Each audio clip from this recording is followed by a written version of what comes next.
Welcome to September 25th open board session. Now that everybody is seated, please stand and do the Pledge of Allegiance.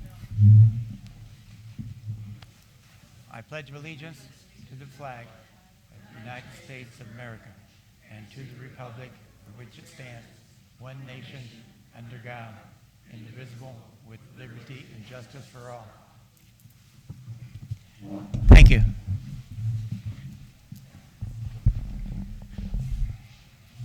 First, we'll have the Executive General Manager report. I didn't know you weren't up there. I wasn't started.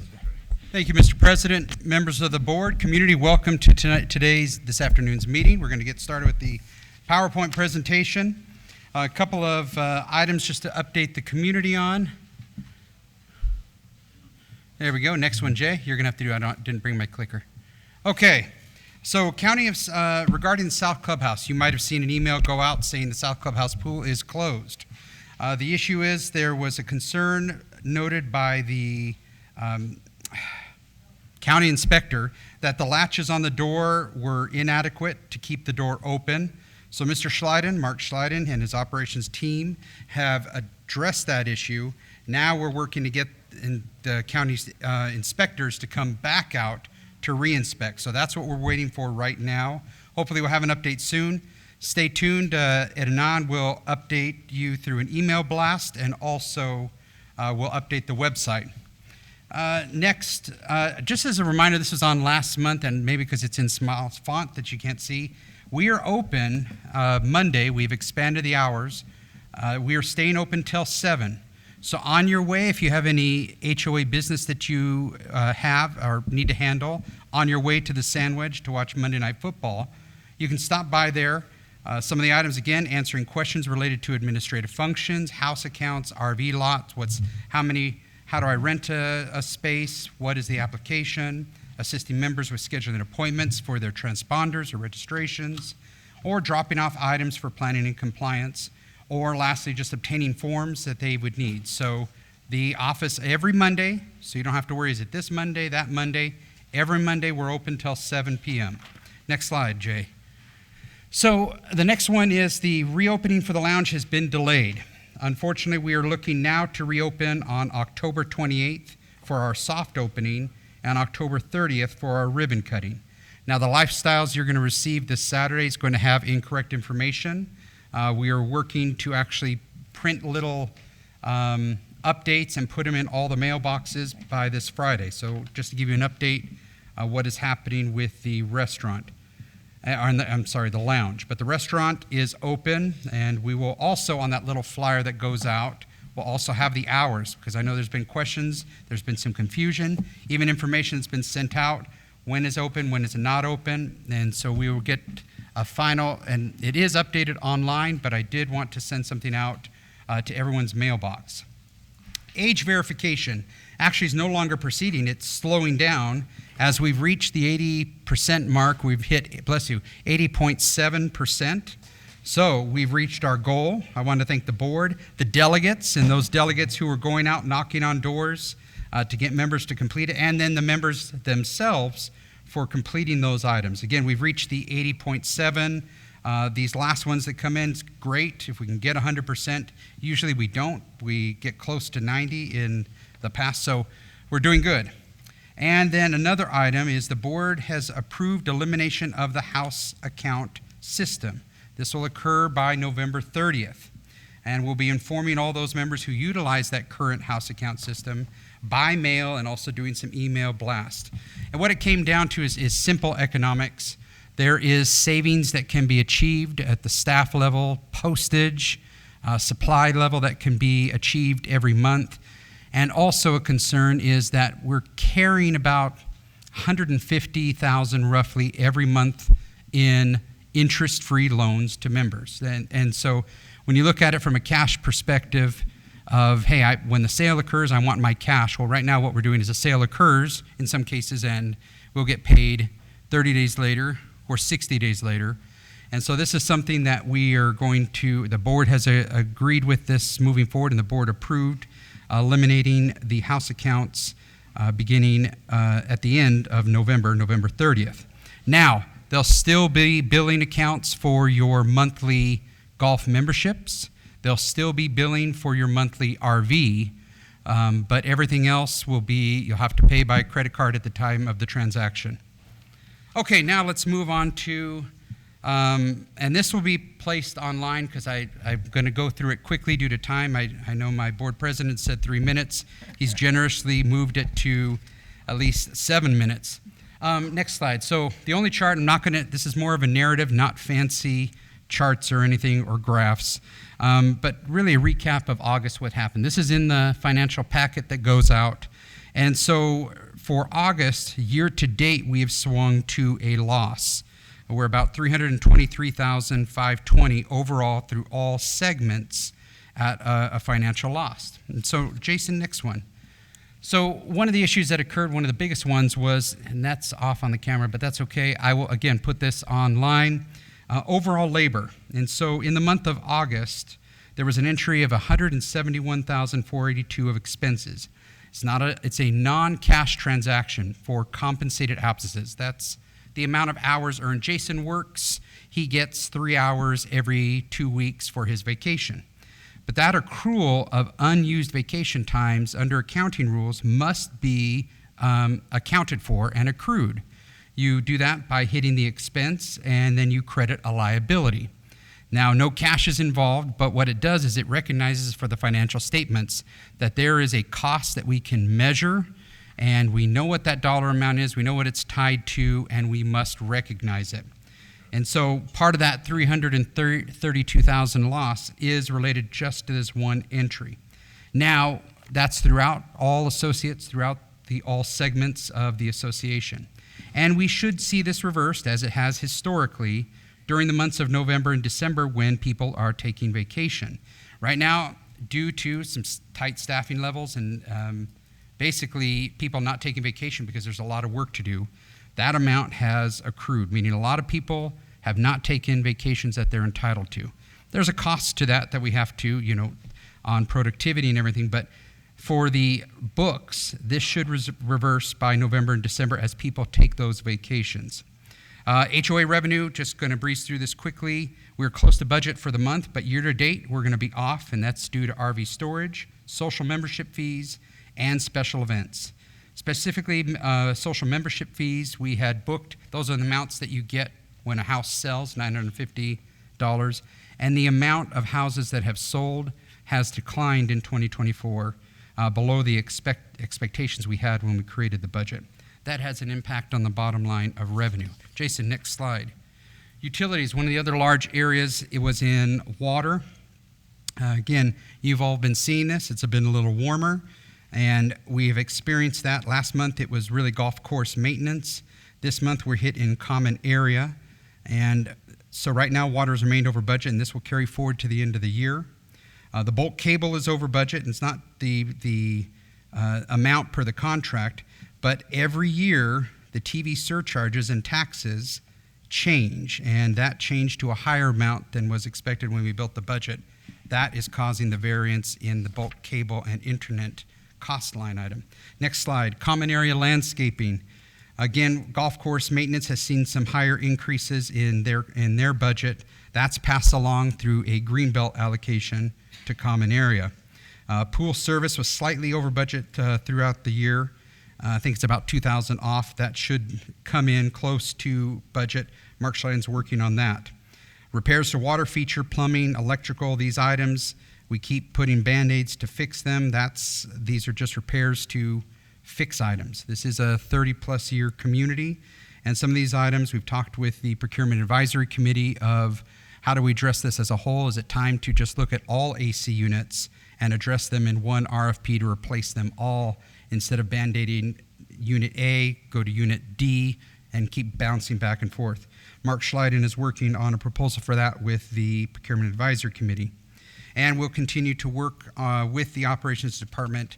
There are items that could qualify for repair and replacement, adding life to it, certain dollar amount. We need to review that and scrub those accounts to make sure, that they are properly accounted for. Next slide. Community patrol, that will continue to see an over budget situation. The main driver, as I talked last month about, is that we had additional hours while the cameras were down in the RV lot. Community Patrol was out there. That caused, it was an unforeseen issue, and that will carry with us through the end of the year. We've also had to, unfortunately, increase patrols here in the main clubhouse Fridays and Saturdays to address members that may not be obeying the rules. Let's leave it at that. A bouncer. Tom knows that history. Bouncers. Administration. Legal costs have increased, and this is something that's been a topic of concern. I've talked to several committees, is we are seeing the amount of members' accounts heading to foreclosure increasing, and that trend has just shot up. There is a concern with that. Now we are, if you net collection costs offset by AMS, AMS is where it's the account management system, I forgot the acronym for that. That's when they collect money from the debtor. The offset, those two accounts you have to look at, it's basically $6,000 over budget. But one of the concern is that we are seeing an increase in delinquencies and how that will impact the budget for next year. Now I put consulting twice, but let's go ahead and hit the button again there.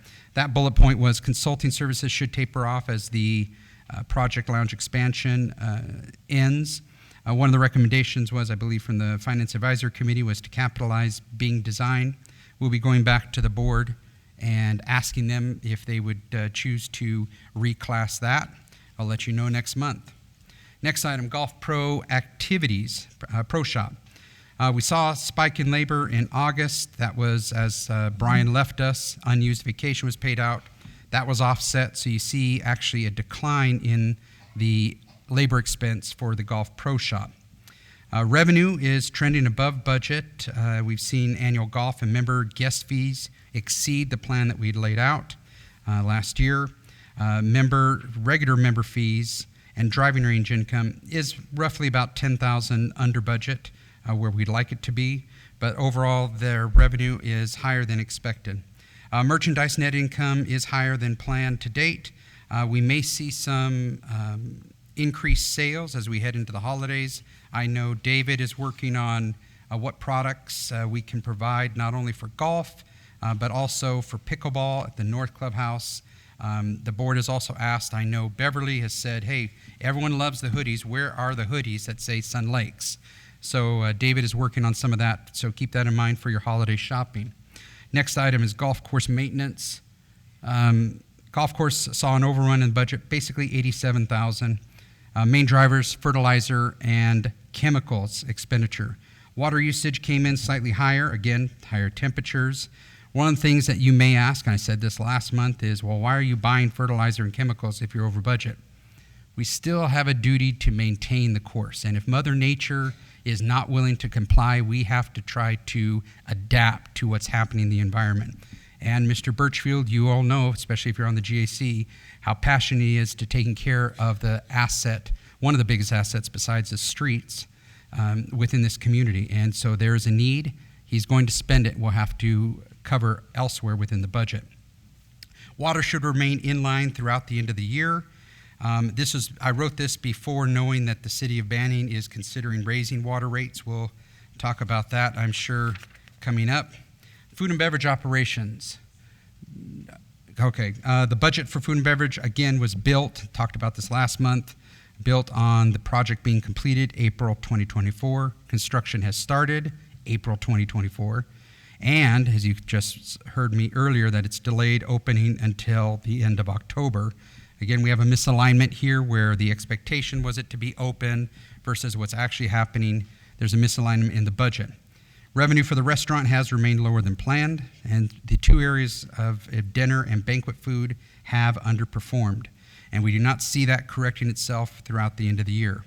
Year-to-date revenue was $186,801 under plan for food and beverage. Next one.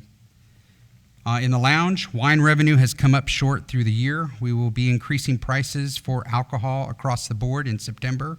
That has not happened since 2022.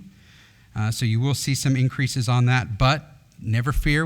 I'm working with Eric on some specials for Monday Night Football and looking to expand happy hour, so to absorb some of those increases. Labor hours have remained higher compared to actual revenue generated. The main reason is the participation where we had planned for the restaurant has not met the expectations for the planned staffing level. Again, budget misalignment, and also we've got to be tighter on our labor. An increase of about 17,800 hit labor for food and beverage related to that accrued vacation. That caused them to overrun. So next page, there you go.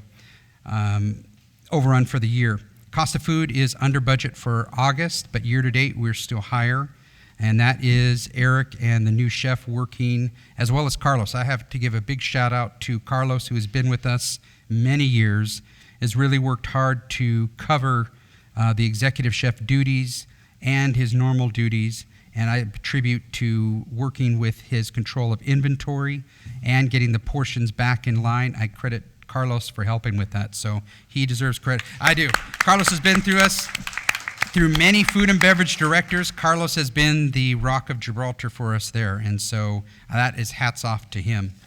Next, going forward, labor is going to be a focal point for the entire HOA. One of the key areas that working with the leadership team is to reduce overtime and labor hours where possible. Now, when you reduce labor, like we're trying to do in food and beverage, this may impact customer service to that amenity, and that's the fine balance you have to do.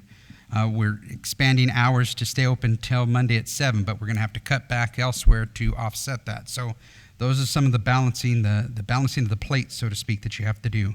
Cost of goods sold will be addressed in food and beverage and golf. Food and beverage, I guess, as I said with Carlos, has really continued to price out the current menu, make adjustments where needed. And I know there's been some pushback on banquet costs, and that's really because the direction that's been given to Eric and the food and beverage team is meet your budget that has been placed before you at a 30%. And with that has caused some of the prices per plate for some of the events to go up. I know Eric has worked with you and executive chef to see what other options are available, but we are going to continue to follow that budgetary guideline. That is the direction that department has.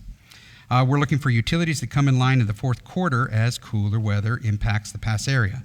But, that was a big but, City of banning price increases may hurt the association. As was talked about with the board of directors, that if November, there's some increases that are in charges, depends on what the City of Banning chooses. That may impact this year's budget as well as next year's budget.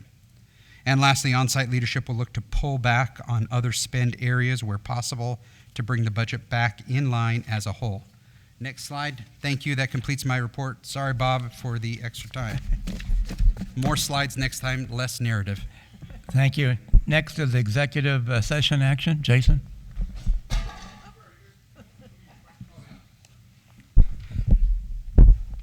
Thank you, and I will be a lot quicker than 3 minutes, so you can have some of my time there, Chris. All right, everyone, this report here will give everyone an update on actions that were taken by the board at their executive session meetings that was held on September 16th and September 25th, at which time litigation, member discipline, formation of contracts, and personnel matters were discussed. With member matters, the board reviewed 3 member requests for a fee waiver. The board reviewed the F&B and golf receivables as of August 31st, as well as the assessment accounts receivables as of August 31st. The board approved the delinquency report. The board reviewed 1 member request for a payment plan. The board met with a member of the Technology Review Ad Hoc Committee to review the implementation plan. With legal, the board received several updates from legal counsel. The board approved to send the following accounts to the collections attorneys to foreclose on the lien and record the notice of default, and that is on APN 419-300-069. And the board approved to write off some bad debt. With formation of contracts, the board received updates from the management company on several items. The board spoke with the golf course superintendent and viewed a presentation on how to save water with the right treatments. The board is looking at going out for an RFP on janitorial services. The board discussed the 2025 budget. The board met and discussed third-party contracts. The board discussed the progress on the F&B RFP. The board reviewed the governance manual submitted by Sequoia Grove. The board received and filed an investment activity report. The board approved a purchase card for the director of golf. The board received and filed the project activity report. The board reviewed the Sun Lakes turnover report. The board reviewed the Sun Lake's monthly open position report. The board reviewed and approved the August to September narrative and analytic report from Securitas. Again, these will both be on the website under reports. And the board met and received updates on the lounge expansion. The board is still working with Spectrum on the bulk cable contract. And as Chris mentioned earlier, the board approved to remove house accounts starting November 30th. And that completes executive session actions. Thank you. Next is Mr. President, permission to be recognized. Next is the Subassociation report. Mr. President, permission to be recognized In reference to what? in reference to the speaker that just spoke. You know, David Sterling requires any matter discussed in executive session shall be generally noted in the minutes of the immediately following meeting that is open to the entire membership. As board secretary, I'd like to add 5 additional general statements regarding discussions held in the executive session in support of those listed by Jason. The first was discussions were held regarding the directive to First Service to produce food and beverage business plan, which was requested with the draft 2 budget from last week. Discussions were held regarding a directive to First Service to produce an operating cash recovery plan, which was due to the board September 11th. And discussions were held regarding a board directive to First Service to produce cause and corrective actions for July negative variances. Discussions were held regarding a lack of opening and marketing plans for the lounge and restaurant, and a motion was introduced to direct management to implement 5 action items, the first being a POS system. The second was measure profitability of special events, banquets, and menus. The third was implement food and beverage purchasing and receiving procedures. Fourth was implement a scheduling system to meet budgeted costs. And E was create weekly reporting of sales, labor cost, and purchases. This motion was tabled by the majority of the board. Thank you. Thank you for helping out. Next time, you just report that to Jason. That's his job to do, not a director's. Subassociation report. District delegate report. Pass action report.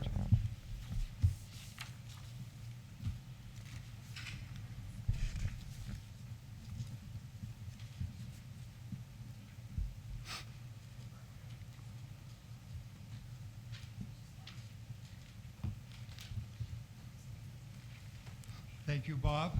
Board, as you know, we had a big success at City Council recently. I'm not going to go into any details at all because Sherry is here. She'll be speaking about that later. Once again, opponents have caused legal wrangling for us. It's caused us to spend a lot more money with our attorneys. As a result of that, we do need more money. We are having a fundraiser on Thursday, October 10th at 5:30. Tin Man's Heart will be there playing music. The dinner will be lasagna, salad, garlic bread from Johnny Russo's. Dessert will be served.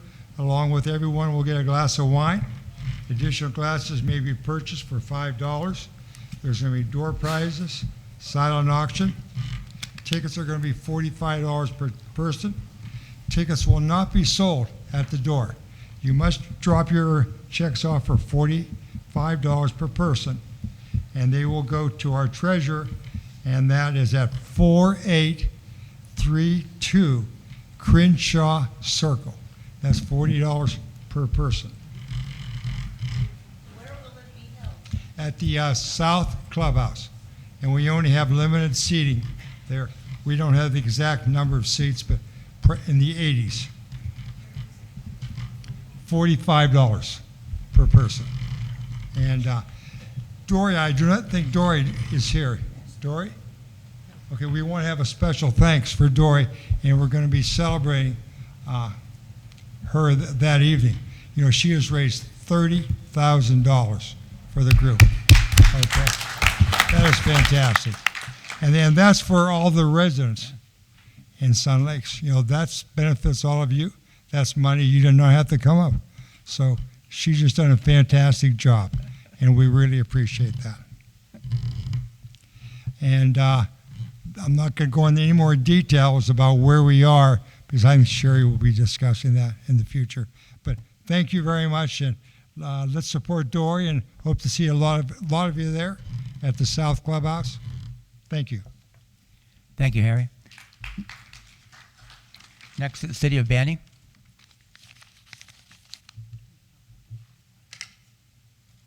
He's gonna have a timer, not me.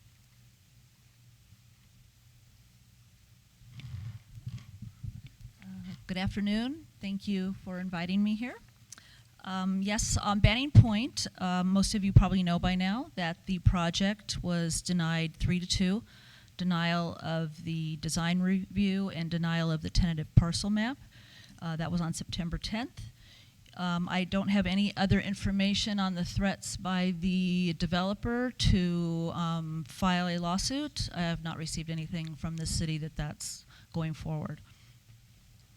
Electric rates, last night we had a city council meeting, and this is the second time that it was presented for our review to raise electric rates because of the problem with the financials missing $26 million over 5 years, and now we're -10 in the red and growing. So what was decided last night was there were 3 scenarios. 2 were considered.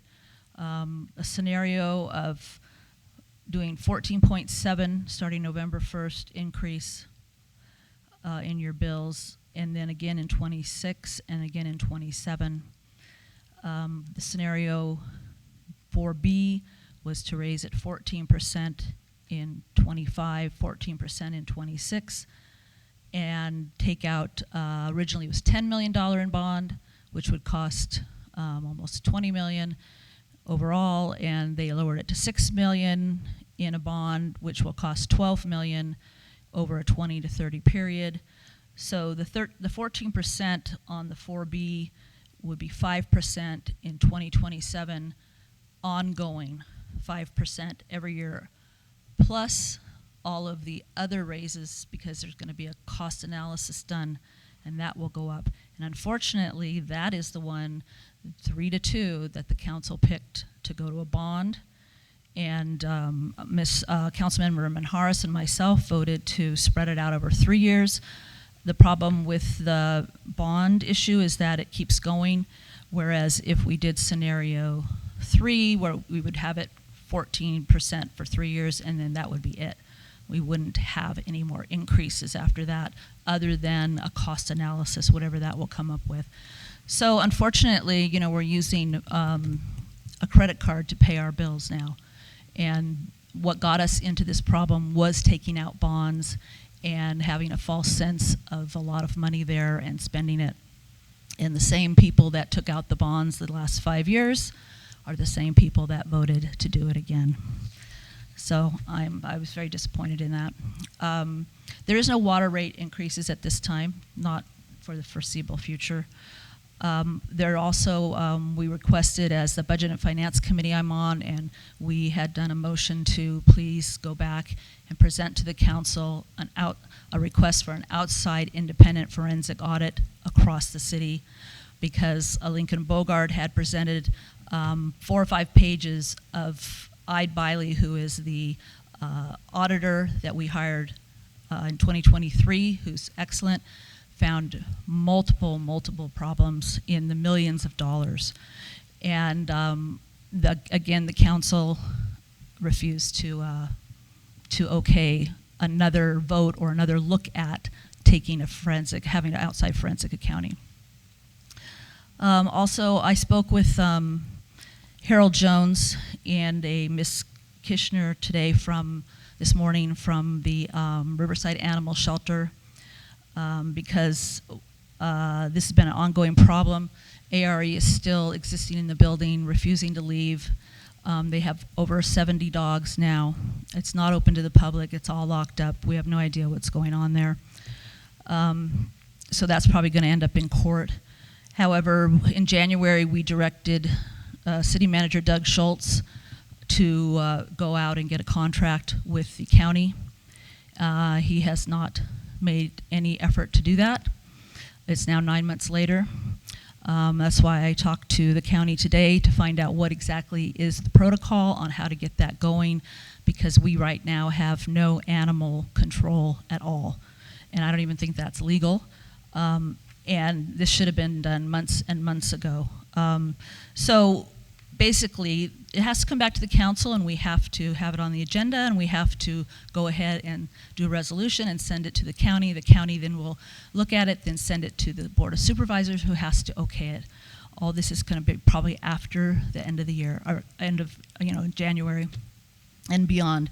And so again, the city manager has dropped the ball and has let this fester and go on for 3 years, basically, and continuing. So it's very, very sad. But Sunset Crossroads, that is coming up in front of the Planning Commission. That is the project that's east of Highland Home, all the way to Sunset. It's 5.5 million square feet, 10 warehouses on each side of the Sun Lakes extension. The Planning Commission meeting is Wednesday, October 2nd at 5:30.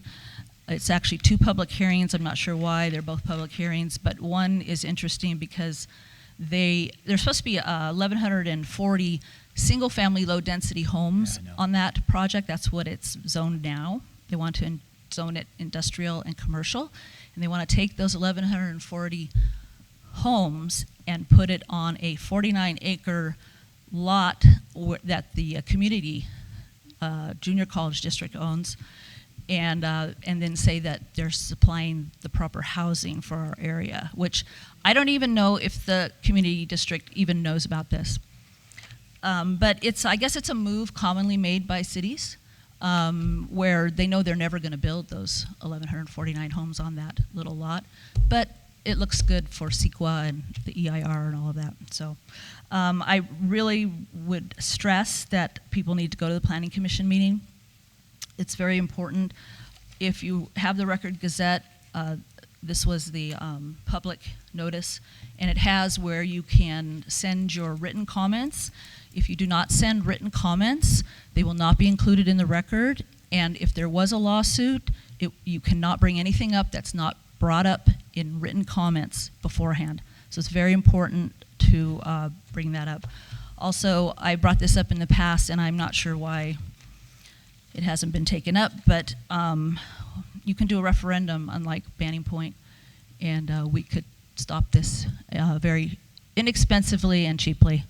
And so far, I've mentioned it over and over and over, be willing to help, and no one's taken me up on it or dropped the ball. So if you want more information on that, you can contact me on that also.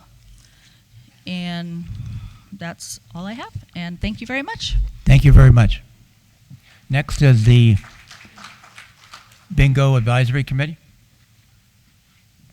Common Area Advisory Committee. Just a brief note, this is fall. I know that the weather doesn't show it's fall, but it is fall. And the maintenance of the common areas is going into their fall and winter schedule due to the lack of growth as per normal. So if you see some things that aren't cut on a weekly basis, you'll know that it's usually going to take every other week from now on. Also, I haven't had a lot of calls, which is awfully nice, but if you do see anything that you really feel is glaring within the common areas, please feel called to call my, I'm really having a good time talking. Feel welcome to give me a call or to contact Mark Schleiden's office, and we will address it as quickly as possible. Thank you. Thank you. Next, EPAP.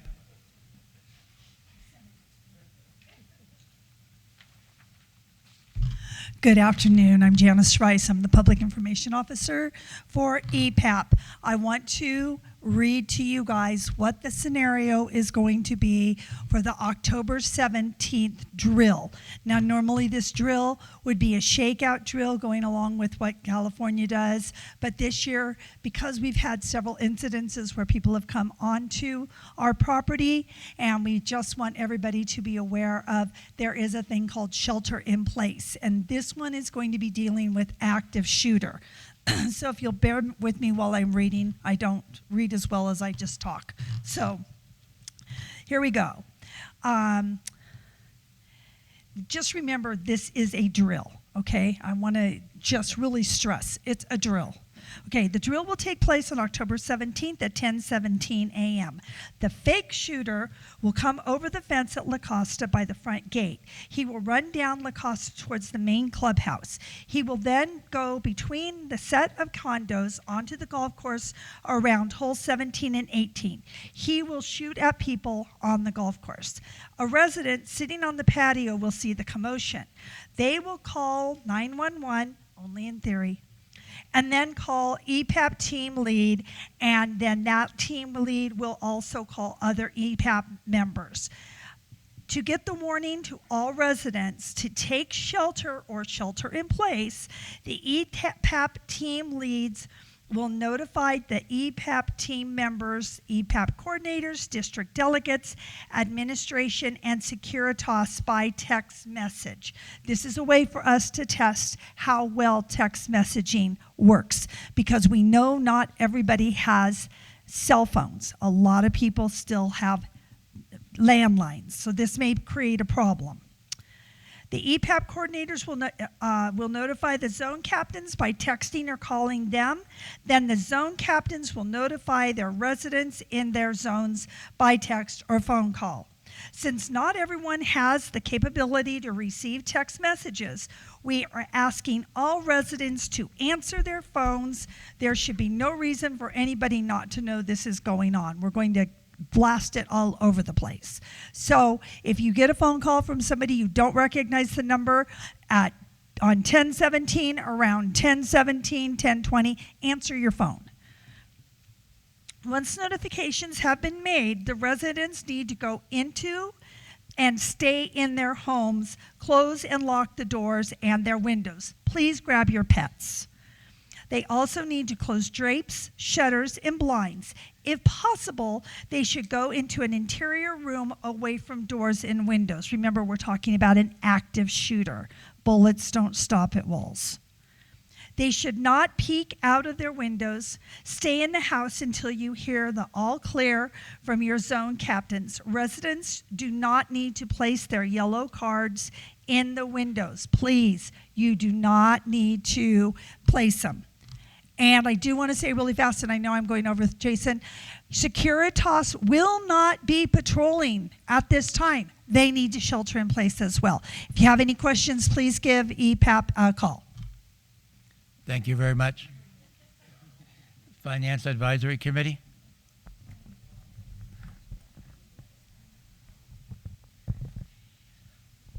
Good afternoon, board and executive management team and fellow residents. My name is Mary Jo McElwain, and I'm the chairman of the Finance Advisory Committee. As stated in our charter, the Finance Committee is responsible for the development, preparation, and review of the annual budget. Our community's budget was close to $15 million for 2024 and is now estimated to be another 6 to 8% higher for next year.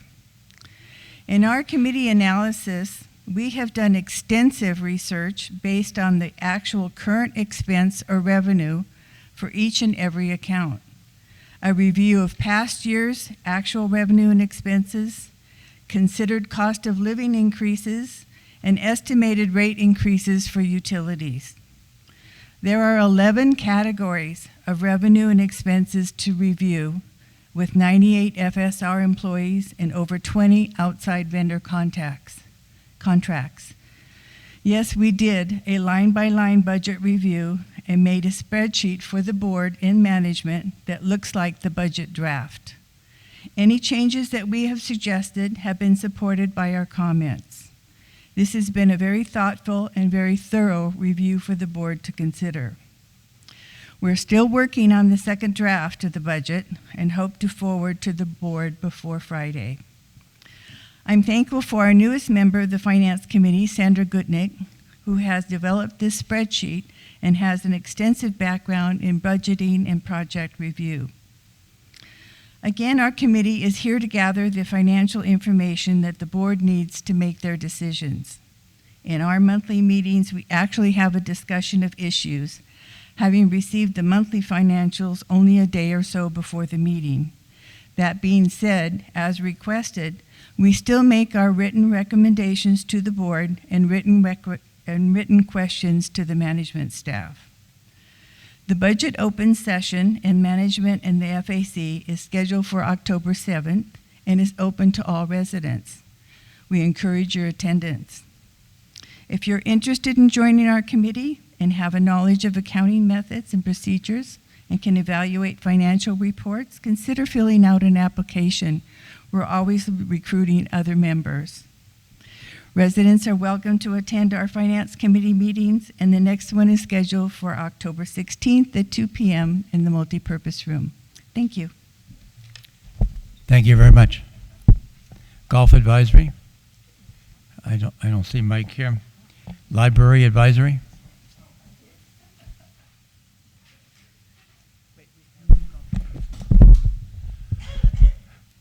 Mr. President, I do have a report from golf. The Golf Advisory Committee, with the arrival of fall comes pleasant, warm afternoons and cooler nighttime temperatures that provide the perfect growing conditions for the turf on Sun Lakes golf courses. While golfers enjoy the great weather, it becomes a challenge for golf maintenance to keep up with the cutting on the rough this time of the year. The GAC encourages golfers to be patient and visit the pro shop to buy a few extra golf balls. On Channel 97, our golf course superintendent, Mark Birchfield, has posted a video to educate golfers regarding turf conditions at Sun Lakes. Soil compaction that affects the health of the turf and playability of the course are covered to provide golfers with an appreciation of the importance in their part to care for our courses. In upcoming months, Mark and our director of golf, David Goldstein, are planning to collaborate on videos to provide important information to golfers and residents regarding golf operations. The GAC would like to remind golfers that aerification on greens is scheduled for Monday, September 30th and Tuesday, October 1st on the championship course, and Monday, October 7th and Tuesday, October 8th on the executive course. Aerifications of the greens result in the closure of 9 holes each day as this work rotates from the front to the back 9. While this is a minor disruption for golfers, please be reminded that this maintenance of the greens is what provides us with the great conditions we are accustomed to. Thank you. Library, Peter? Yeah, good afternoon. The Library Committee next week will be hosting our volunteer luncheon in the South Clubhouse for our wonderful volunteers. Some of you might not know the Library Committee has about 60 volunteers, and it's really a pleasure working with them for what they do, keeping all the libraries organized and letting us know if there's any needs that there might be. And so every year we do recognize them. This year, Tammy and Jason and Chris, you're welcome to join us on Tuesday, at the South Clubhouse about 11:30. We'll be having pizza and soda. And No beer. and Bob, hopefully you'll be able to. Of course, I'll be there too. We will have the Library Committee has also started a new book section titled Humor, Wellness, and Health. And we'll be putting those books very, very soon in the South Clubhouse book stands. However, in the near future, the Library Committee has decided that we're going to integrate all books in all libraries. So if you live by the South Clubhouse and you want to read a book that's only right now currently in the north, certain topics are only in the north, certain topics are only in the south, and so on in the main. So what we'll be doing, having a variety in each of the libraries. So if it's a cold night and you're living by the south and you don't feel like driving or walking all the way to the north side, you're going to be able to access a book, hopefully of your choice. And lastly, the Library Committee has set up with the Beaumont Library for a presentation here in November for all residents in terms of how to access books, which they know more about than I do, that's for sure, about digitally accessing email, e-books, and so on and so forth. So we're looking forward to that. Thank you. Thank you. Lifestyles?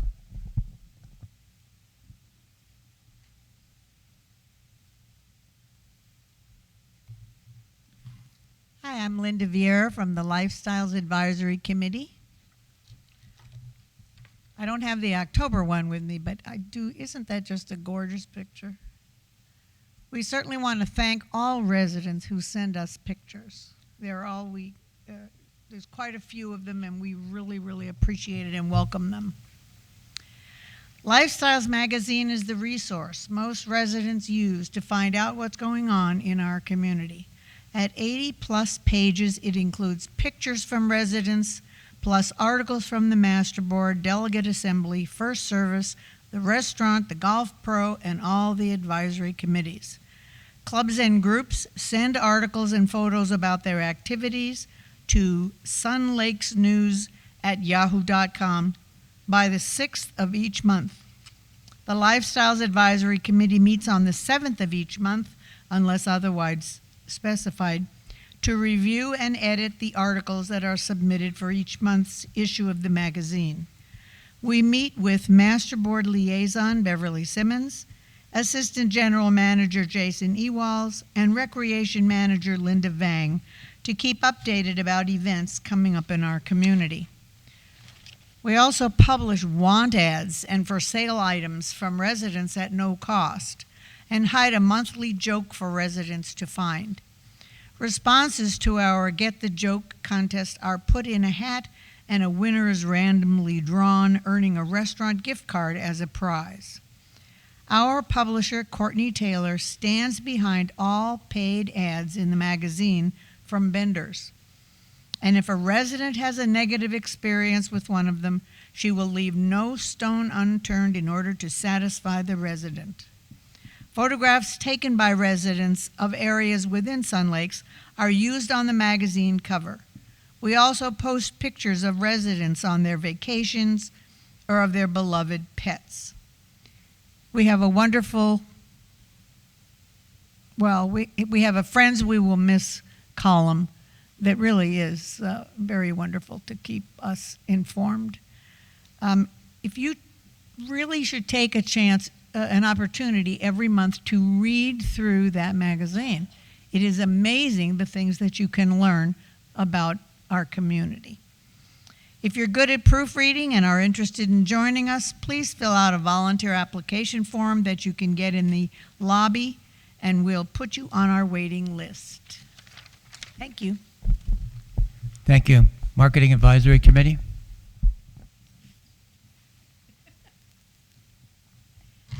Good afternoon, FSR. Master Board residents, Michelle Walter, Marketing Committee. We had our meeting yesterday, and we are going to help the Restaurant and Lounge Committee market Monday Night Football. Hernan will be sending out an e-blast to our residents, and we will have posters in the north-south main clubhouses along with the sandwich. For this Monday night, we are having donated door prizes, a gift certificate for a 3-day, 2-night complimentary hotel stay at Don Laughlin's Resort, Riverside Casino, and a wine basket. I'm not going to go into that because we already did that. Our next welcome home will be on October 17th at 5 o'clock. I have sent out a notification to the district delegates. However, I will send another one out as a reminder. We will have a new coupon book for our new homeowners, which includes coupons for the restaurant and lounge. We will also be recommending to the Master Board a coupon books for all residents, similar to the old Dine Out, or when your kids used to sell those cards and you could take it in for 10% off, but it's going to have coupons for golf, the sandwich, and restaurant and lounge.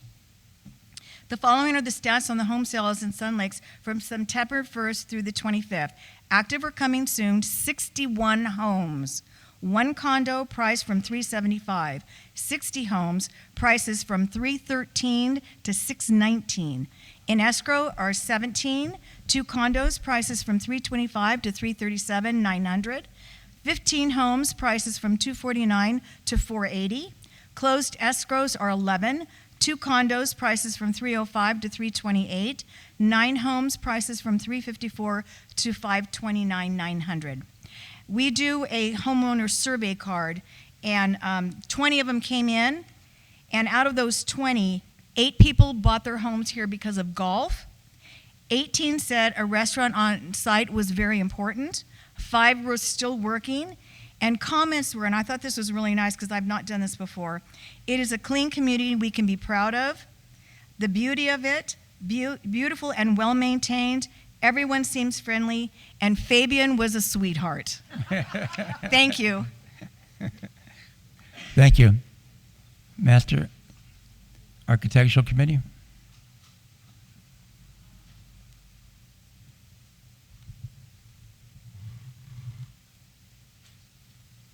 Good afternoon, staff, board, and residents. David Marshall Keeley, co-chair of the Master Architectural Committee. Planning and Compliance Department handles safety and security, and they oversee the Master Architectural Committee and provide our agenda and the things that they do evaluating properties. Then it gets on an agenda and we deal with them. I'm going to talk about escrow. When a house is sold, when you sell your house, Planning and Compliance is going to be notified, and they will have someone go out and take a look at the house and make sure that it complies with all of the rules and regulations. So over a period of time, you can make changes to your house and not seek approval, and so that's when they get dealt with.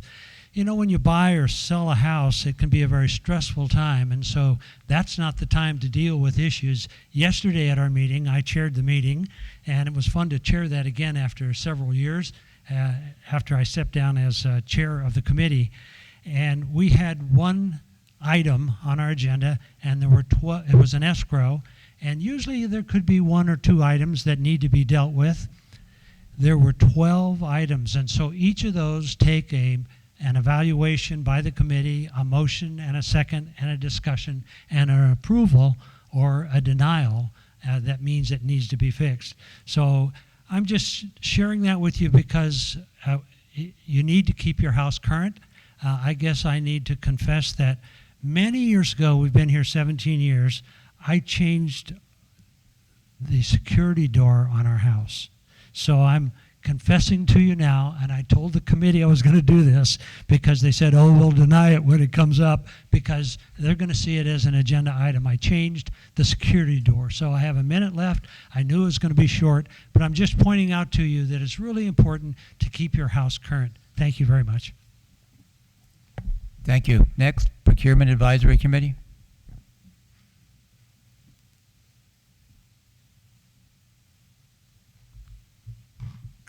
Good afternoon, Master Board, FSR staff, and my fellow residents here at Sun Lakes. My name is Bob Hicks, and I'm currently the chair of the Procurement Advisory Committee. Excuse me, I got a frog in my throat. We had our monthly meeting a little early this month because of the way the calendar fell, and so that was on September 16th. It was attended by all the PAC members, our board liaison, Bob Walter, and Chris Mitchell. Bob basically presented the message from the master board, and then we moved into issues from Chris Mitchell that related to projects and acquisitions and things of that nature. But in addition to the normal conversation, we were provided with a copy of the reserve spending plan, and Chris asked us to take a look at it and see what we could do with it to put it in a format that's easier to analyze.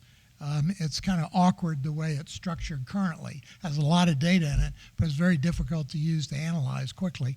So we're working on that, and in addition, we will try to stratify that out for what's required that was not done in 24, needs to be done in 25, 26, and perhaps into 27. And then we will also try to indicate which of those projects will require a request for proposal or request for information as appropriate, and then indicate the advanced amount of time that's required to do that.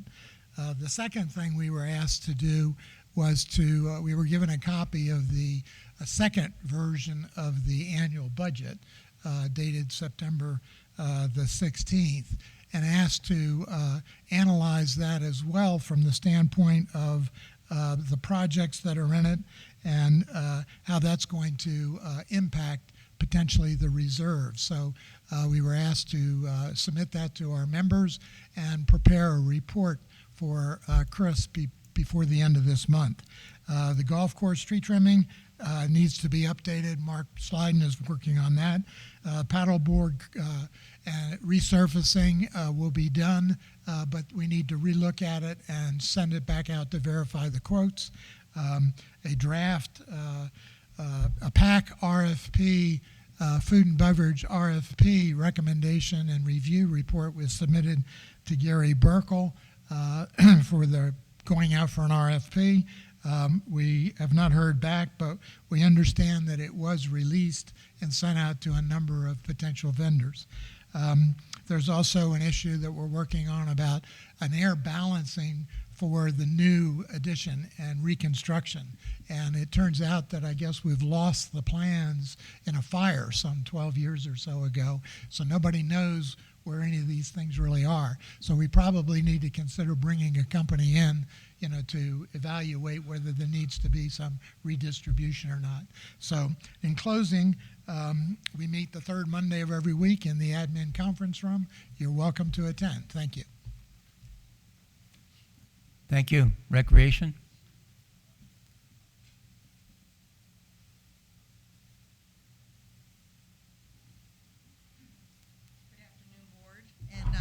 Audience and those that are watching from TV as I trip over myself. The Recreation Advisory Committee has some really fun things coming up for you. We have September 28th is our last Music Under the Stars with Generations from 6:30 to 9:30. Come out and join us and dance out there, have a good time. October 2nd is the last evenings on the veranda with Renee Rogenaro, and she is going to be here from 5 to 8. And October the 5th, 12th and 19th, the district's fall garage sale from 8 to 1 p.m. Someone's junk is someone's treasure.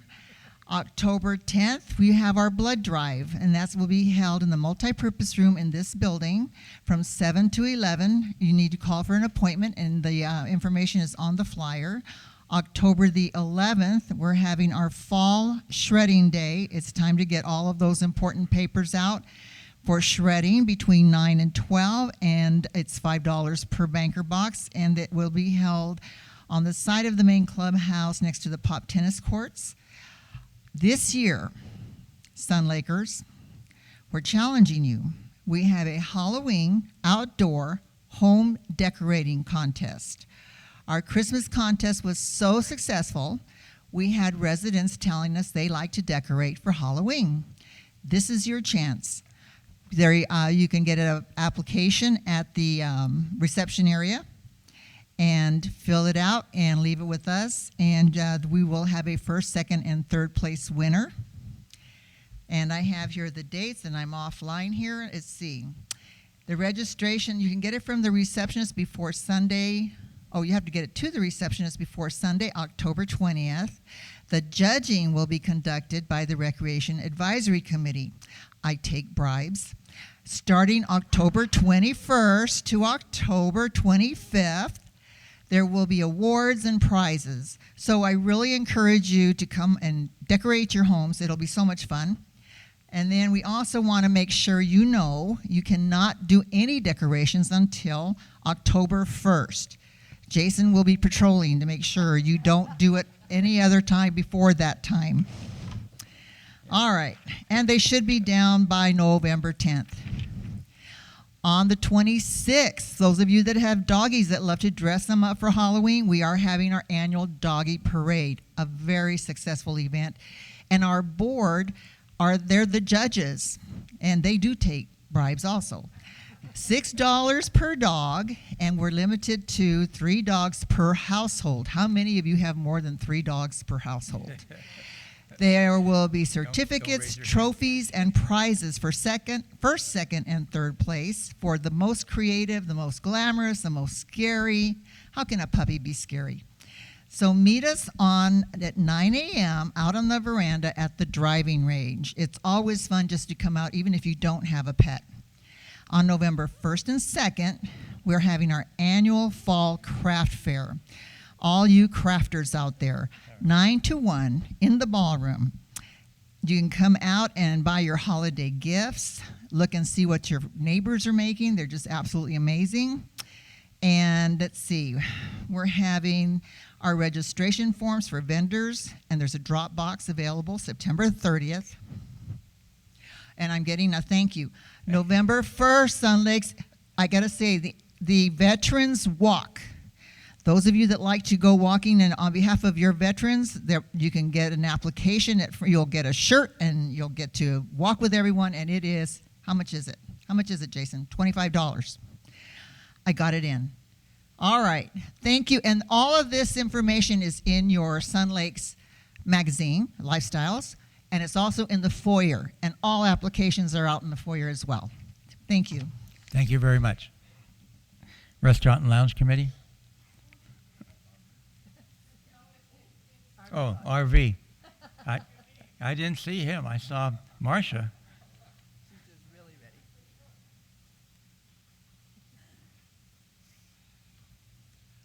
I got a short report, so this will be fast. Good afternoon, board residents. I am David Puckett, chairperson for the RV storage lot. And like I said, it's going to be a short report because there's not a lot going on, which is a good thing. Right, Jason? We had a committee meeting on September 17th and received an update on security and the lot from Jason Ewalds and Gary Burkle. We received committee members. We've reviewed committee members who are returning and not returning, and will be interviewing for not returning members in October. We received quite a bit of movement in the RV lot lately. A lot of people coming and going, which caused a reduction in the wait list. The wait list is getting smaller all the time, which is good, I guess. Reminder though, to go on the wait list, you have to have a RV in order to get on the list.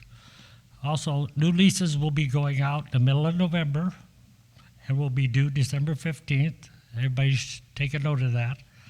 And our committee will be dark in October due to many members traveling. Our next meeting will be November 19th. And our lot is still 100% full. And that's all I have to report. Thank you. Restaurant and Lounge, Marcia?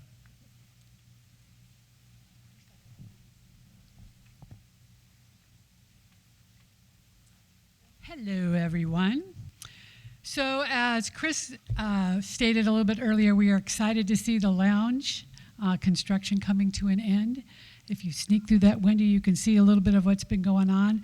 The new look is bright, airy, beautiful, and quite elegant. We plan to have a ribbon cutting ceremony on Wednesday, October 30th at 3:30 p.m. to kick off the first happy hour in our newly renovated lounge.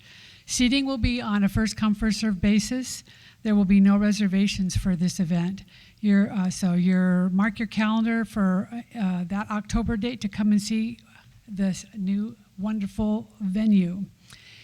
It'll also be nice to have the lounge back for the holidays. Monday Night Football. Michelle touched on it earlier. We are back in the Sandwich Bar and Grill. Though we've gotten off to a slow start, we've had some fun crowds enjoying the games. There are specials on beer, wine, and well drinks. And then if enough residents join us, we also will have trivia with Sun Lake gift cards as the prizes. But this next Monday, we've got a lot more going on, so please come in and join us up.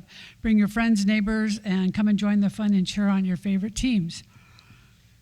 Okay, in the restaurant, we're taking a little bit different approach once we get to this point, and we're not there yet. It's freshly painted, and the updated carpet, it looks great. Once the lounge is reopened, the restaurant will be open on Friday and Saturday nights for a fine dining experience. Chef Joshua Steves is excited to bring you a new menu for a wonderful meal in our updated restaurant. On top of that, the restaurant will also be used for banquet events throughout the week. Make sure you check with the banquet team for more details, but this includes all clubs, groups, and districts wishing to have lunch or dinner in the restaurant as a group throughout the week, both lunch and dinner. Women for Hope had their luncheon this last Monday in the updated restaurant. It worked perfectly, and the 90 attendees really enjoyed the new look. There won't be a Sunday brunch this Sunday, but we will resume with the Sunday brunches in October. So that is October 27th. As usual, for any of these things that are going on, make sure you check out the calendar for both food and beverage events, as well as any other club events on the calendar posted either on the Sun Lakes website or the Sun Lakes app. And just as a quick reminder, we'll be doing interviews soon. So if you're interested in joining the Restaurant and Lounge Committee, please turn in your applications. Thank you very much. Thank you. Safety Advisory Committee, Mike? Good afternoon. My name is Michael Voles. I'm chairman of the Safety Advisory Committee. Got several things to report here. The maintenance yard recently experienced another theft with the perpetrators following the similar MO as the previous break-in. However, this time they caused more damage to cameras and remote control equipment. All relevant video footage and statements were provided to the Banning Police Department, who are actively continuing their investigation. Since this incident, Securitas has directed patrol to increase their focus on all facilities and maintenance yards during the nighttime hours. In addition, myself and other safety committee members met with Banning Police Department, Securitas field specialist, Mark Schleiden, Mark Birchfield, Randy Robbins, and Bob Walter at the maintenance yard to discuss recommendations for improving surveillance and safety measures there. Many of these suggestions have already been implemented. Security has responded to several incidents involving unauthorized individuals attempting to gain access to the community. Now listen to this one. These include people bathing in the front waterfalls and others trying to encamp near our perimeter walls. Over the last 2 weeks, Securitas has documented 4 removals of those trying to encamp. These have all been outside of Sun Lakes, but near enough to be of concern. Both patrol and management have made several efforts to intercept and address these situations promptly, ensuring that potential trespassers are being deterred before they can even think about entering our community. With Banning Police Department being short-staffed, Securitas is being proactive in removing these people without use of force while maintaining safety of the patrol. As mentioned earlier by Janice Rice of EPAP, there will be a shelter-in-place drill simulating an active shooter event on Thursday, October 17th at 10:17 a.m. This will take place near the 18th green of the championship course. The primary purpose is to enhance community awareness and prepare residents and patrol in the event a situation like this should ever occur. Be vigilant always. There was a bear sighting last week on the executive golf course, hole number 16. He was seen. We don't know where he is now. Keep your dogs leashed, keep your garage doors shut, and drive defensively, and please obey all our traffic signs. Thank you. Thank you very much. Next is the consent agenda. If I can have First Service read the consent agenda for us. Thank you, Mr. President, members of the board and community. For the consent agenda, we have a couple of items. Open session minutes, approval for the open session minutes for July 24th, 2024, August 28th, 2024. Resolution to record lien, and I'll read those liens accounts in 1 minute. And then a committee member resignation. Management received an update through email that Ron Mitchell has resigned from the Finance Advisory Committee. Now, the accounts that are on the resolution to record lien are account number 1602-02, 2642-01, 2740-02, 2757-01, and 3062-02. That completes the items on the consent agenda. Thank you. Any director wish to pull any item from the consent agenda? If not, I need a motion. I move to approve the consent agenda. I'll second that. All in favor? Aye. Aye. Passes 4-0. Next is the financial report from our treasurer.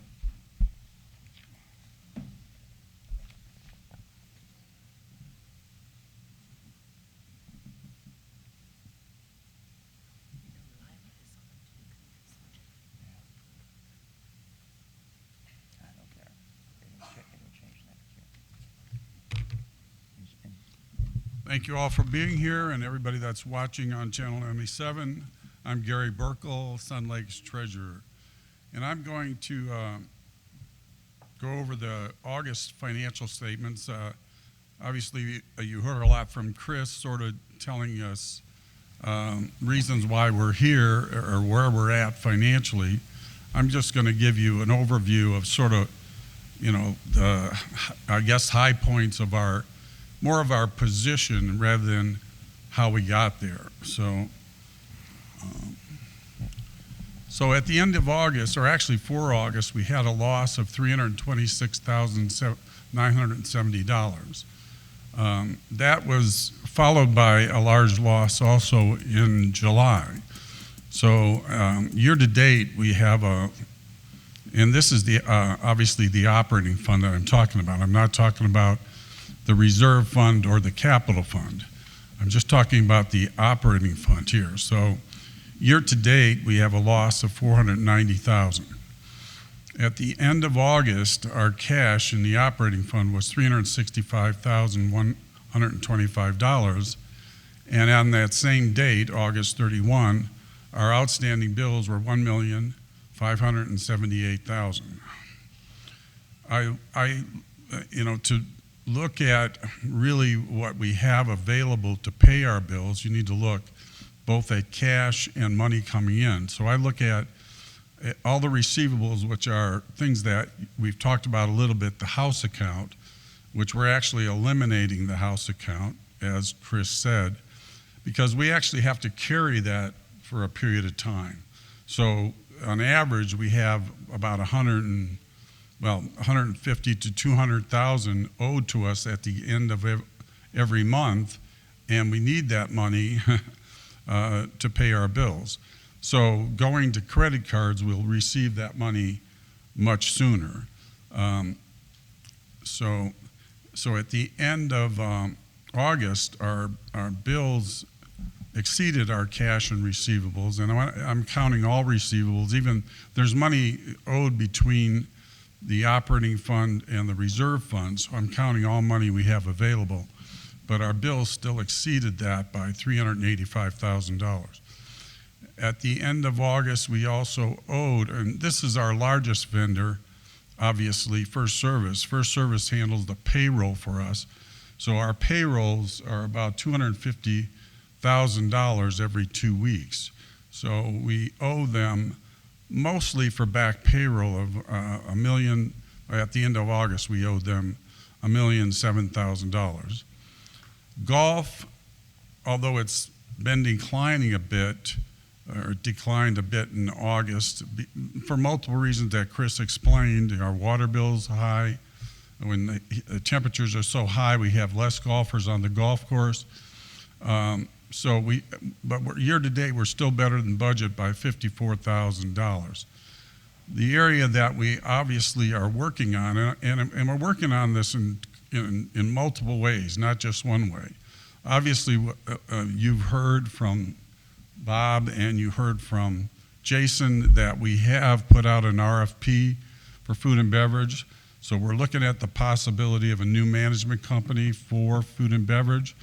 That RFP went out to about 8 potential vendors. We heard from 5 of them. So far, 3 of them have booked times to come and visit. 1 has already visited. And what's interesting about that is what we're finding is that it appears that the best option for us is a company that focuses on food and beverage rather than a HOA management company, a company that their sole mission is operating restaurants, operating institutional food and beverage. So we're talking to them. But at the same time as this RFP, we're also looking at resources to improve our food and beverage. We've talked forever about a point of sale system. We have First Service is doing a business plan for food and beverage. And so, it doesn't mean that because we put out an RFP, we're necessarily changing management of our food and beverage. It just means in my opinion, the board's doing their job looking at options. And this is why our financial situation is so tight. If you look at how we did through August of 2020, we actually had a surplus at the end of August 2022 of $93,000, and then August of 2023, $140,000 surplus. Through August of 2024, we have a deficit of $490,000. When you go down, and as you can see there, the second line is the budget. So actually, through August of 2022, we actually budgeted a loss of $235,000, but we were better than budget and actually had a surplus. So that actually resulted in a $320,000 better than budget situation. Better than budget. So as you can see in the right column there, we're not in real good shape in terms of surplus. As the treasurer, I've asked the First Service to prepare a cash flow projection, which we went over today. Our cash gets very tight at the end of the year. And unfortunately, in order to cover that shortfall in cash, we have to let our bills get bigger. And this is also a reflection of the same thing that I said before, is that as we move towards the end of the year, our cash gets tighter, and the reason it gets tighter is that you can see there at the end of August this year, we have more bills than cash available to pay bills by about 385,000. Our current ratio is across the bottom of there, which basically means it's just a ratio of bills to cash available to pay bills, and what you would prefer to have, obviously, is a ratio of 1.5 to 2 at least. We're sitting at 0.75 at the end of August. Again, this is just a comparison of the different years. This, again, is just a summary of what goes on in the repair and replacement fund. You know, in addition to all of the covering all our expenses every month, we contribute $220,000 to the repair and replacement fund every month. And that's just a summary of some miscellaneous income, investment income, and expenditures out of the repair and replacement fund. At the end of August, we had almost $12 million in the repair and replacement fund. You know, and some people will say to me that, well, we don't have to worry because we have $12 million in the repair and replacement fund. Well, if you understand associations, you should understand that you can't just use the money in the repair and replacement fund to pay operating expenses. If you wanted to do that, you would be borrowing from the reserve fund. It has to be noticed to the residents. You have to explain to the residents why you're doing it, and you have to give them a plan for when it's paid back. So it's not just, well, we'll just take the money from the reserve fund. The same thing with the capital fund. As you can see there, we have about $550,000 that came out of the reserve fund this year for expenses. Most of that, if not all of that, was for the lounge expansion. This is just a graphic showing our cash decline over the years. I don't have anything to say about that. This also is a graphic that shows, has our cash declined, how our unpaid payroll has risen. So the cash is the blue line, and our payable for the payroll is the orange line. So you can see as the cash went down, the amount that we owe for payroll goes up. As always, you can always call me with any questions. You have my email address. It's in Lifestyles magazine. You know, I take all my numbers directly from the financial statements I get from our monthly financial reports. So I'm not making this up. Again, if you have any questions, thank you for listening. Thank you. Mr. President, permission to be recognized? Yes. Okay. Gary, if you would, please. Could you put up that 5-year operating cash graph one more time, please? I have a couple questions.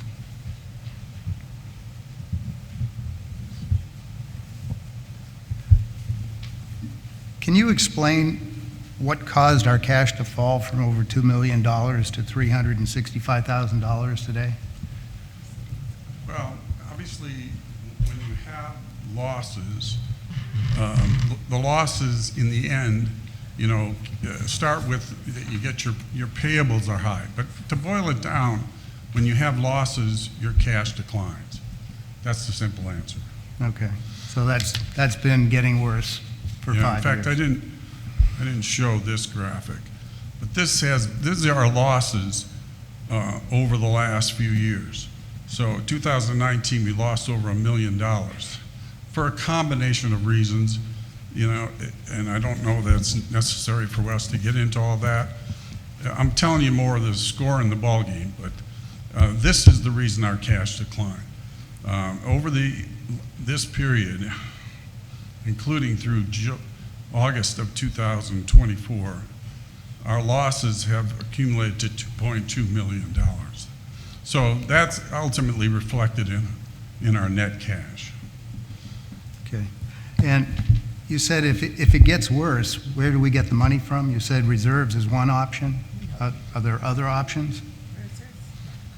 Well, the other options are ultimately to raise the HOA, I suppose. There's a special assessment, but the most obvious way would be to borrow money from the reserve fund. Okay. Thank you. Need a motion to review and file the financial report? I will move to receive and file the financials. I'll second that. All in favor? Aye. Aye. Passes 4-0. Next is, we have a lot of contentious matters here on our agenda. 3 of them. The management received the email from the chair of the marketing committee recommending that the board approve Lila Walden to serve on the market advisory committee with a term ending 12/31/25. Need a motion in reference to that? I move to approve Lila Walden for the marketing committee. I'll second that.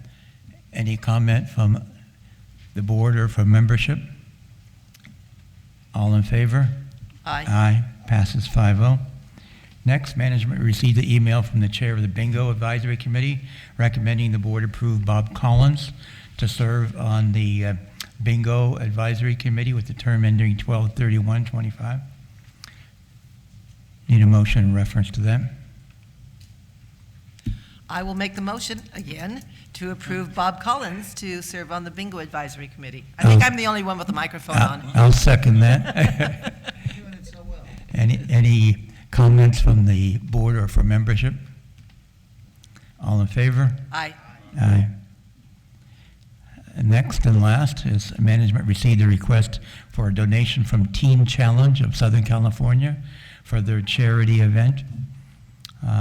Representative from Teen Challenge delivered a letter asking for a donation for a foursome that would be greatly appreciated. If you're not familiar with Teen Challenge, it's a residential treatment program for at-risk youth in Riverside. Has been there for about 50, 60 years and has done an excellent job. I need a motion in reference to that. I make a motion we approve the donation of Foursome. And I'll second his motion. Any comments from the board or from membership? What's a foursome? A foursome is when you go golf, you have 4 people go golf.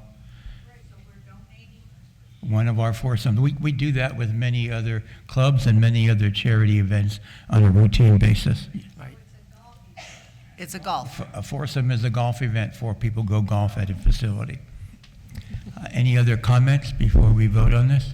I just think it's nice that we're doing things for the community, as we always do with charity and Charity Week, Charity Weekend. Right. This is a good organization trying to help the young kids, so I support it. Yes. Same here. As a probation officer, I've placed many youth in that facility, and they've actually changed some of them. So all in favor? Aye. Aye. Passes 5-0, 4-0. Randy's here in spirit. Randy's not here. Okay, next is homeowner comments. Remember to keep your comments to 3 minutes and keep them focused and polite. First one is Linda Vieira.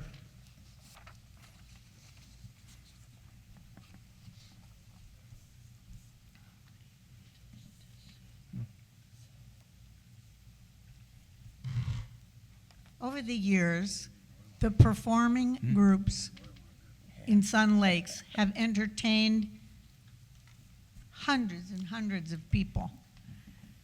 And it's always a joy that in a community like ours, we have so many performing groups. Where else could you ever be like you're in college and do the hula? But I'd like to read this because this is very problematic. To the Sun Lakes Master Board and First Service, as members of the performing arts community within Sun Lakes Country Club, and that includes the Chorale, the Follies, Sun Lakes Playhouse, International Dancers, Friendship Club, Makua Hula Hawaiian Dancers, and other clubs.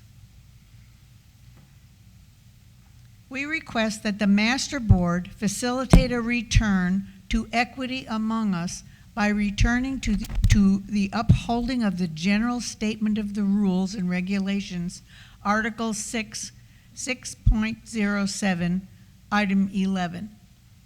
Except for the Sun Lakes Country Club Homeowners Board of Directors, a higher priority user may not cancel events that have been made by lower priority users without written approval of that said user.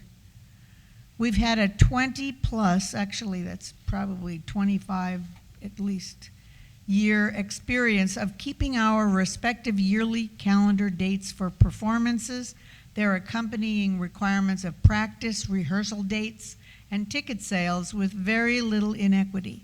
However, beginning in 2018, a number of us have been seriously impacted by arbitrary cancellations and reassignments. We represent a significant number of residents. Such incidents not only negate appreciation for the integrity of the published rules, but to the clubs as well. We respectfully request a return to the adherence to our traditional calendar reservations with its performance dates, rehearsal dates, and ticket sale dates. We would be willing to entertain any request for a change if submitted in accordance with Article as above. The problem is that recently there have been many instances when performances or rehearsals have been arbitrarily canceled. At one point, the board scheduled a budget meeting the morning that the chorale had a rehearsal, and then when we talked it over, you moved the rehearsal, your budget meeting to the afternoon. And that would be wonderful if you would make that consideration before you cancel an event. Thank you. Thank you. Next is Ken Johnson.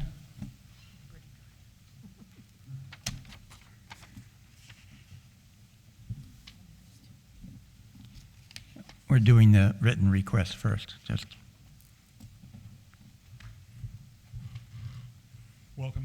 Welcome, Master Board, FSR Management, Sun Lake residents. My name is Ken Johnson. I live on Birdie Drive. House accounts ending. What are we going to do with our script? Golf, it shows up on our house account every month to keep us track of our scripts. Just something to keep track of. This is constructive feedback. I'm trying to do my own ability to help out in the food and beverage. I attended the 914 on Saturday, and I had an excellent 10-ounce prime rib dinner superb asparagus, and a properly baked potato. We did run into a little problem. It took a half an hour to get 2 drinks, and supposedly both bartenders were on break. Have not been able to validate that. The air conditioning vent seemed like it was trying to make the room cool for the old restaurant, not for the new. We did have an excellent group in there. I think 90% of the restaurant was filled because of comedy night. But it was hard to hear again. And even though I got new hearing aids, I don't need to have that much noise coming to me all at once. So we'll continue on my venture and provide any feedback where appropriate. So I think that, trying to do what we're doing is a difficult task of managing all our expenses and budgets and looking at stuff. I'm getting concerned about cost cutting, changing of service and delivery, and elimination of services that I expected when I moved in here. I did expect to live in a country club style. And I don't think, if we keep on going budgeting, I'll have to pull out more to help it. And that's what I'm willing to do. If I can't live in that type of environment and it's too expensive for me, I will make other arrangements to find a lifestyle that fits my need. So, something to look for to keep things going. In a positive mode, you do your budget. The last thing is that I don't think your budget's going to be difficult. It's going to be a difficult task, but I think we should hold everybody accountable to budgets. And we don't have the big losses because once you're accountable, you know what to do to make it in balance. So it looks like we're all possibly going to have a $500,000 loss, which was going to equal to $12.50 out of your HOA increase in order to make up that difference. Because I go to borrowing, the cost may be too expensive. And all of us are looking at right now of how to make our budgets work because inflation and the current trend is not helping. With that, have a good day. Thank you very much. Next is Sue Savage.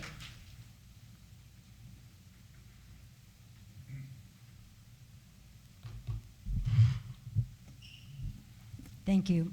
Yes, my name is Sue Savage. First, as always, I thank the volunteers on the master board. You are running a $15 million corporation. Your job isn't easy. I requested our HOA tax returns and received them in a timely fashion from FSR. Raise your hand if you know how many employees the HOA has. Okay. If you didn't say 0 employees, you need to read FSR's contract, which says all employees who work here work for FSR, not for us. Each of us are clearly told the HOA has 0 employees in the annual report. Yet, our 2022 tax return shows $3 million of wages and salaries as a deduction.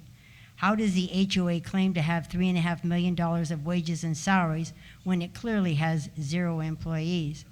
The 2021 tax return shows a $3 million wage and salary deduction. Asking a board member to help me understand this discrepancy, I was told this is above my pay grade. Previously, I have asked FSR for a simple thing like a bank statement and had to take them to court where I won. We all know the board and FSR typically does not reply to financial questions anybody asks. How am I going to get my question answered? How does the HOA deduct $3.5 million of wages and salaries with 0 employees? Who has a big enough pay grade and who would understand the complexities of a $15 million corporation? No, I am not going to take the board to court again. For them to be so embarrassed for losing, they have to post the court order for almost a year in every clubhouse. An attorney isn't going to help here either. Who would understand the complexities of a tax-exempt $15 million corporation? Well, I guess the IRS would. Who would understand it if right or wrong to claim wages and salaries as a deduction when you clearly have 0 employees? The IRS would. I guess I'll talk to them. Thank you for all you guys who signed AB 98 to stop warehouses in residential areas. It sounds like we need to do a referendum to stop sunset crossings. I am committing to the community to get involved with that. I will need help. I'll wait at the back of the room after the meeting if you guys want to assist in stopping sunset crossings. Thank you for your time. I'm going to go ahead and respond to that if I can. In the last election, I don't know if many of you noticed, but think you all should have noticed, at the bottom of our ballot, there was you had to vote on an election on how, if you're going to give the board or authority to choose how they file the tax return. And when it comes to HOAs, things are complicated, but because the HOA itself can choose to file two different forms of tax return. One is a typical HOA tax return, and the other is a regular corporate tax return. Our contract with First Service makes them an agent of the association. And when you file as a regular corporation, what happens is it's all reported as if the agency paid all our bills, but they did, but they're an agent. So on a regular corporation, you report it all as if the association paid it. That's an acceptable way for you to prepare an association tax return. The other option is what most HOAs do, and actually what we did for 2023, and that was to file as an HOA. And when you file as an HOA, you don't show those details. Again, it's just difference in the way the Internal Revenue Code works for HOAs, and that's the explanation. So, thank you. Thank you. Any other comments from membership? Good afternoon, Michelle Walter, Community Awareness. So October 1st is next Tuesday. We are having our community awareness program. Ruth Osborne from SCAN will be presenting a health education. And then also Candace Jenkins and Janice Rice from EPAP will be presenting a being prepared for an active shooter and a shelter in place. So I just wanted to remind everybody to please come out and see the program. We get these presenters to come out and taking time out of their day, and I'd really like to show them that I know it's on Channel 97, but I'd really like for you to come out and experience it here. I think also, Janice, are you having anybody come, or it's just you? Okay, so they're gonna do a workshop? No. Okay, good. And so that'll be a good shelter in place. And I don't know, Jason, how much time do I have? I don't know if everybody knew the incident that happened over on our side, which actually happened in our backyard with that guy jumping over, and we had the police department and sheriff's department and the helicopter coming around. They did catch the gentleman. However, he did run his truck into the ravine, which is right by our house, and they pulled it out, and the pictures are amazing. But I have to tell you, the police department and the sheriff's department did a wonderful job. In fact, I had come outside because I thought he had come by our house, which he did, and I thought it was Bob coming home, and it wasn't. And I opened the garage door, and I see everybody outside, and the helicopter is telling me, ma'am, please get back inside your house. So anyway, so that's what our shelter in place is going to be. Thank you. Thank you. Any other comments from membership? Steve Nee, Sunrise Drive. A couple quick comments. I spent 24 very long years working with golf courses throughout Southern California, public courses, private country clubs, etc. Some low end, some on the highest end. And one thing I did see, when a country club or private golf course brought in a restaurant contract and a company to run the restaurant, the same thing happened with everyone we saw. They come in, they cut the salaries of the salaried people, they cut the hourly wages of the hourly people, they reduce the amount of hours, and the most important thing, they reduce the quality of food. We saw them put out bids for contract items, like a Cisco, if they have a 1 through 5, instead of bringing in a 5, they'll bring in a 3, and that happened all over the place. I never saw one course or country club continue with the contracts. Could have been some, I wasn't aware of any. It was an absolute disaster. I hope the board seriously considers not doing that. Their job is to show that they can make a profit. or at least balance the budget, and that's why they cut the services, the quality of food, et cetera. I just wanted to make mention of that. Thank you.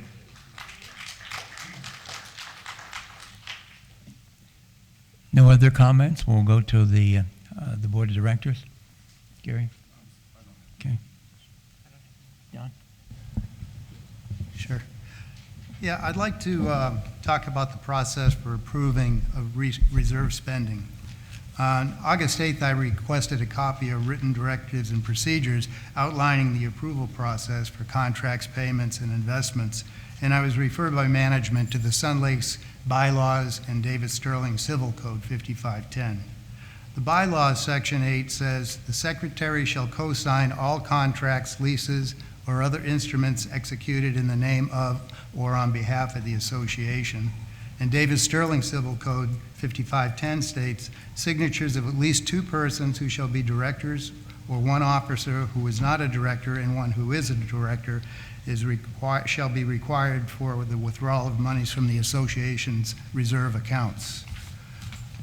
On joining the board as secretary, I signed numerous proposals for reserve and capital projects, including a $72,000 audio-visual contract that was never reviewed by the PAC, Procurement Committee, as outlined in the 52-page procurement policy. To ensure that I've been executing my duties correctly as a board secretary, I examined 2 contracts and 8 reserve expenditure approval packages. I found that 2 contracts had only 1 signature, and 6 reserve expense authorization packages had 2 board member signatures, but did not have my co-signing signature as required by the bylaws. The 2 packages, 2 REA packages, were apparently not recorded in the Avid payment system, and I don't know why that is. I'm concerned that there may be inadequate internal controls over disbursements of Sun Lakes funds to avoid unauthorized payments, as no written procedures are evident to support doing that. And I'm requesting management to create and implement a prescriptive operating procedure for reserve and capital approval that satisfies both David Sterling and Sun Lakes bylaws.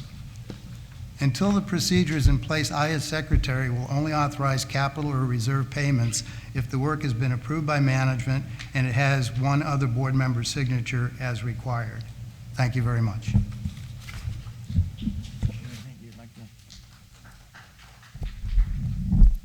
Apparently, the new director is confused as to his responsibility. There is no requirement, according to David Sterling, that the secretary sign every contract. There is not. And that takes precedent over any other local determination here by the community. The president is correct. Don't interrupt. You had your time to spill your garbage. Now, here, basically, you interrupt us, and you're rude, and you don't understand the process, and it's embarrassing. It's embarrassing to the board. It's embarrassing to the community.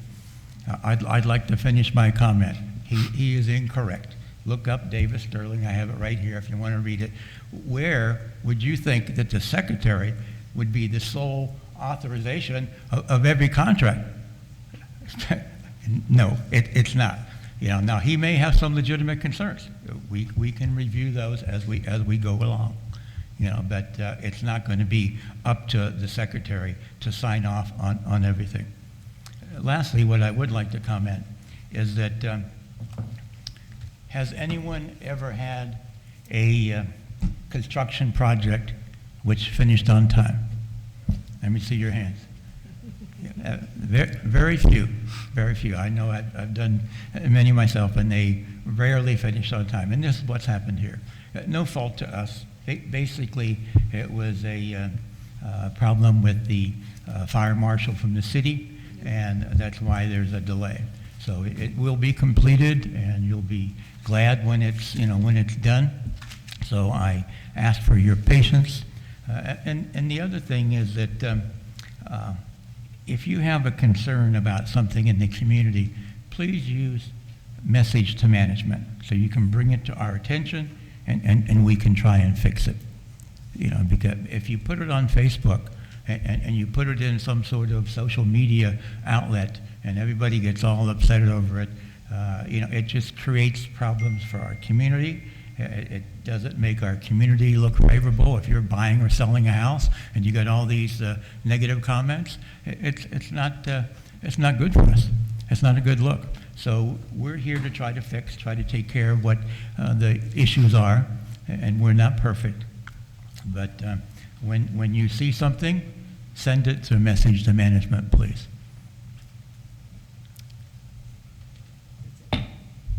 Meeting adjourned.